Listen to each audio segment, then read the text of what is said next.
ഉത്രാളിക്കാവ് ഭഗവതി ക്ഷേത്രത്തിൽ നടന്നുവരുന്ന 15ാമത് ശ്രീമദ് ദേവി ഭാഗവത നവാഹ യജ്ഞത്തിന്റെ 8ാം ദിവസത്തെ ചടങ്ങുകൾ ഭക്തിസാന്ദ്രമായി. രാവിലെ ക്ഷേത്രത്തിലെ വിശേഷാൽ പൂജകൾക്ക് ശേഷമാണ് യജ്ഞവേദിയിൽ ശ്രീമദ് ദേവി ഭാഗവത പാരായണവും പ്രഭാഷണവും ആരംഭിച്ചത്. 8ാം ദിനത്തിൽ ദാനധർമ്മ ഫലം മുതൽ ഗായത്രി സ്തോത്രം വരെയുള്ള ഭാഗങ്ങളാണ് യജ്ഞവേദിയിൽ പാരായണം ചെയ്തത്.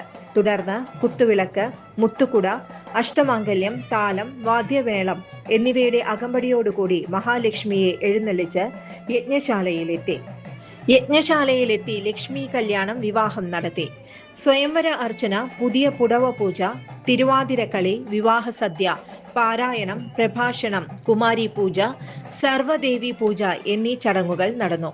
പെരുമ്പാവൂർ പട്ടിമറ്റം CJR പിള്ളയുടെ നേതൃത്വത്തിലാണ് യജ്ഞപാരായണം നടക്കുന്നത്. നവാഹ യജ്ഞ committee president PR Suresh Kumar, secretary Krishnakumar Kanderi, treasurer PV Harikrishnan എന്നിവർ ചടങ്ങുകൾക്ക് നേതൃത്വം നൽകി. യജ്ഞത്തിന്റെ 9ാം ദിവസമായ ഞായറാഴ്ച ഗായത്രി സഹസ്രനാമം മുതൽ ഗ്രന്ഥസമാപ്തി വരെയുള്ള ഭാഗം പാരായണം ചെയ്യുക എന്ന് സംഘാടകർ അറിയിച്ചു. News desk any time news.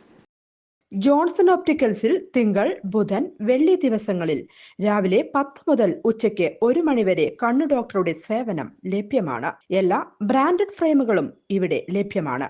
Driving ലൈസൻസിനുള്ള സർട്ടിഫിക്കറ്റുകൾ കൂടാതെ ഡോക്ടർമാർ നിർദ്ദേശിക്കുന്ന എല്ലാ തരം കണ്ണടകളും ജോൺസൺ ഒപ്റ്റിക്കൽസിൽ നിന്നും ലഭിക്കുന്നു.